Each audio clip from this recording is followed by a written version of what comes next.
Good morning, beautiful babes. So my name is Bela if you are new to this channel, and I'm a holistic wellness coach, and I work primarily with mental health professionals.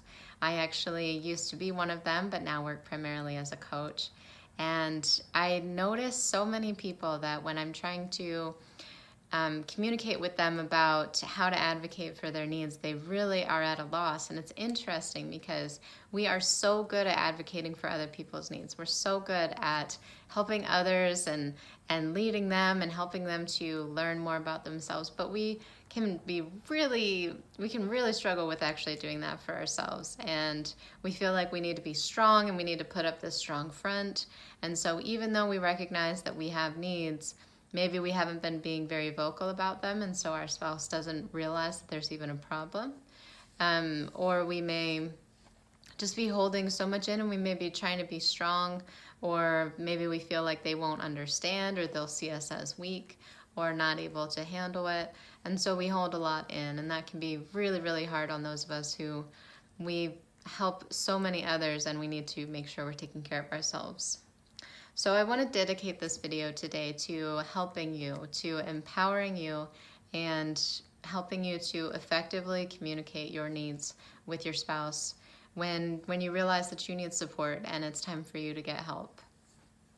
So make sure you stay until the end today, because I'll be sharing a tool with you that will help you with the next steps of this process when it comes, like after you've had this conversation with the person, with your spouse. So if you're enjoying this channel, be sure to click the bell icon or the subscribe button that you see down below the video, and that way you'll get notified every Wednesday when a new episode arrives. So I'm really excited to be able to share this with you, because it's been something that's been on my heart for a long time. So I hope it's a benefit to you, and I hope it's something that you'll continue to come back for, so that we can get to know each other better.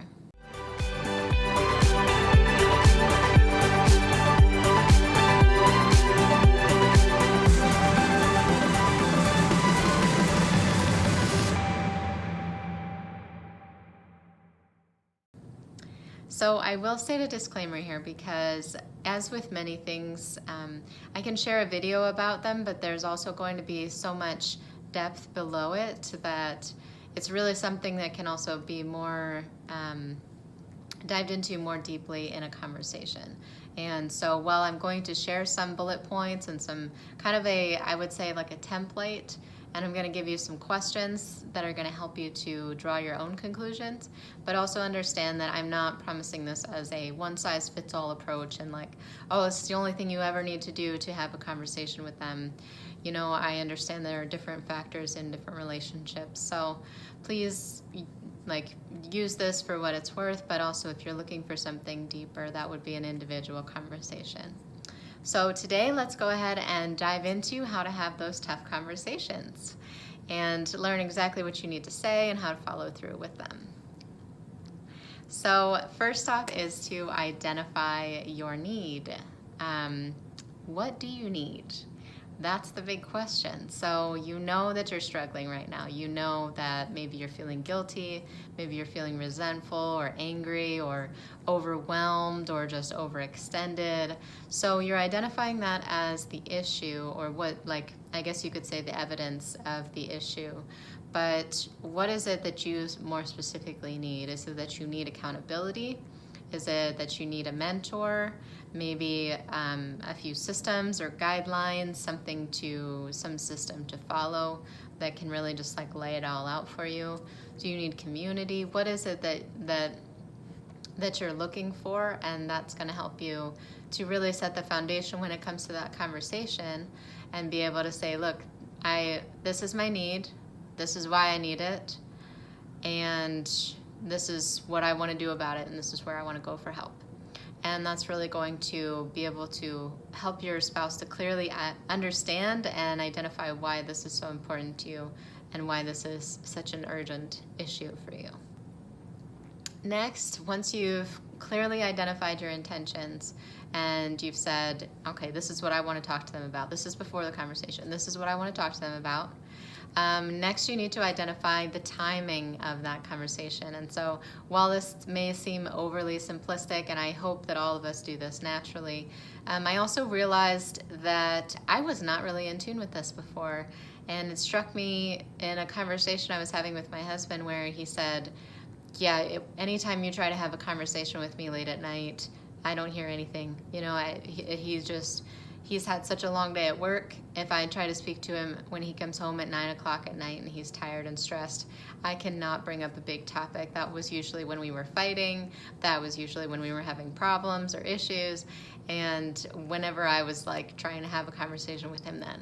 However, in the morning, he's well rested, he's ready to go, he's thinking about, you know, all right, what's going to happen today?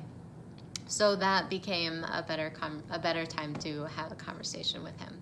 So think about that when it comes to your own spouse and your own relationship.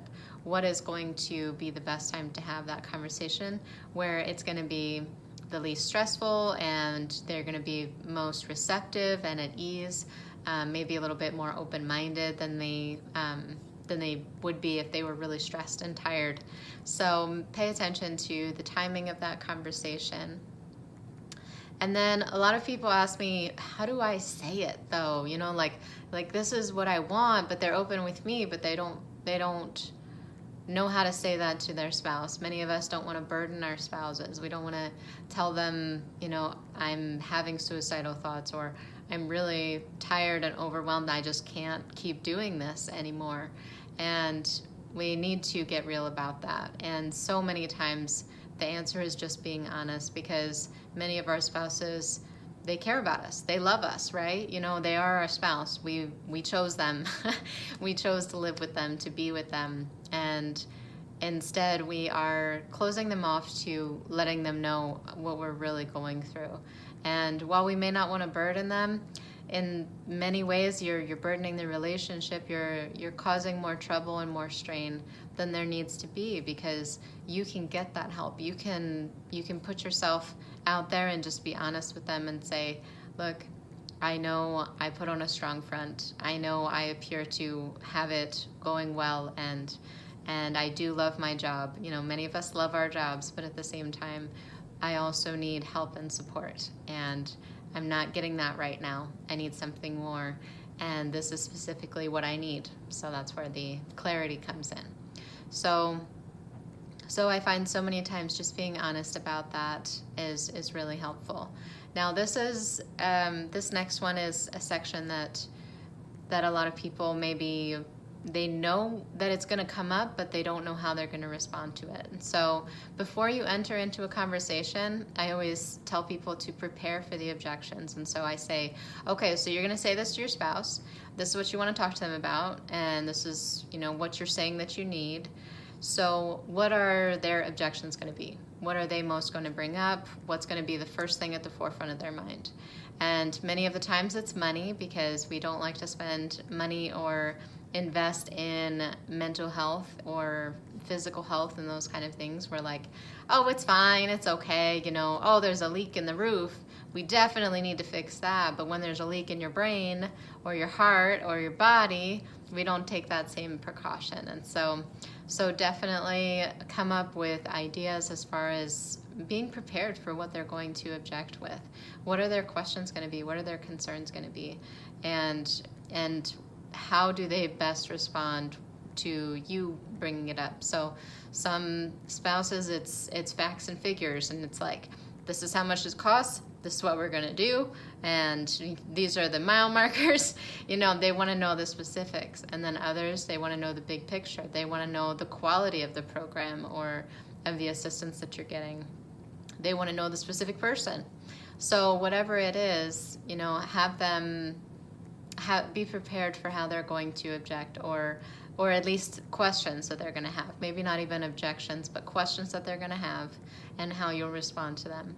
And that'll help you to feel much more confident and comfortable walking into that conversation with them. Because in many ways it can get very uncomfortable, because you never talked to them about this before, maybe, or maybe you have, and they've had these same objections before. So that's why we need to be prepared, so that yes, it's still going to be uncomfortable sometimes, but we can make it through it.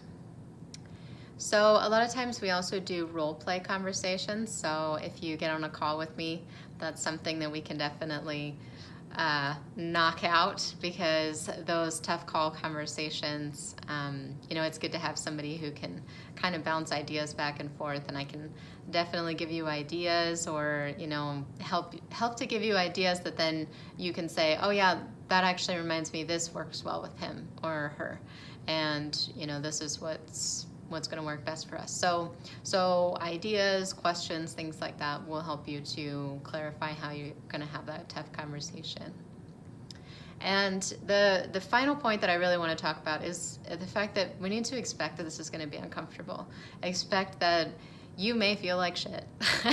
It's hard to come out and say, I'm struggling right now, and this is really hard, and I've been feeling suicidal or depressed. Sometimes the spouse thinks that they're inadequate. They're like, you feel that way, but but you have me, but I take care of you, and but we do this together, and how can you say those things? And they may take it hurtfully, but at the same time, we need to be prepared for them to be uncomfortable. We need to be prepared for us to be uncomfortable. It's not about you letting anybody down. So many times we think, oh, I'm letting somebody down because I'm weak, or because I'm exhausted, and we feel awful. But at the same time, it's only going to continue to get worse if we don't address it right now. And so that's what you really need to focus on. Yes, it's uncomfortable in this moment, but how much more uncomfortable is it going to be if we continue to wait and not do anything about it? So consider that when you think about the discomfort of this conversation. Do I want it uncomfortable now, or do I want it uncomfortable when a crisis occurs? And that's really where I found myself a couple years ago. And it's something that we constantly need to be aware of and constantly need to be working in as mental health professionals. So highly important. Remember to hold your ground. You have nothing to be ashamed of in this either. So that's kind of the last part about this.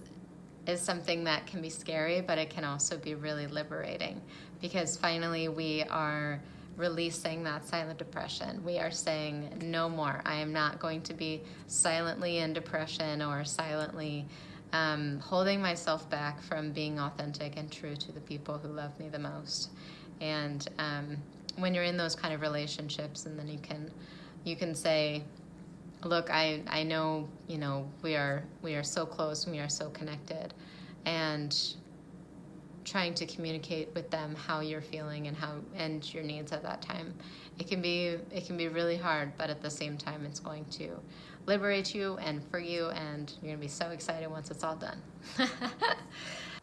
So now I want to hear from you. So I want you to comment below if you are realizing that you really need to adjust this for yourself, or any more specific questions that I can address that maybe I didn't address in this video, that you're like, could you do a video on that topic, or could you dive into a little bit more what you mean by this? I would love to hear your questions in the comment section below, so that I can clarify anything that maybe didn't quite make sense for you. So like I said, I said I would share this with you at the end. There is an opportunity for today and for tomorrow to get in on my most recent masterclass. I will be releasing a new one soon, which I'm really excited about. I got some ideas in the works, so I'm looking forward to that. But there are a few spots available for my upcoming masterclass, so make sure that you get in there as soon as possible. And any links that I've referred to, and a few links to my other videos and my social media, will be in the comments section of this video. So make sure you check those out to get plugged into the right places. I hope you connect with us on Facebook, and get in our group in there, because we have some awesome conversation going. So as always, stay strong and never lose sight of yourself in the service of others. And with that, if you like this episode, please give me a like below, and also subscribe to the channel, share it with your friends, and then come back again next week. So thanks for watching, and I'll see you soon.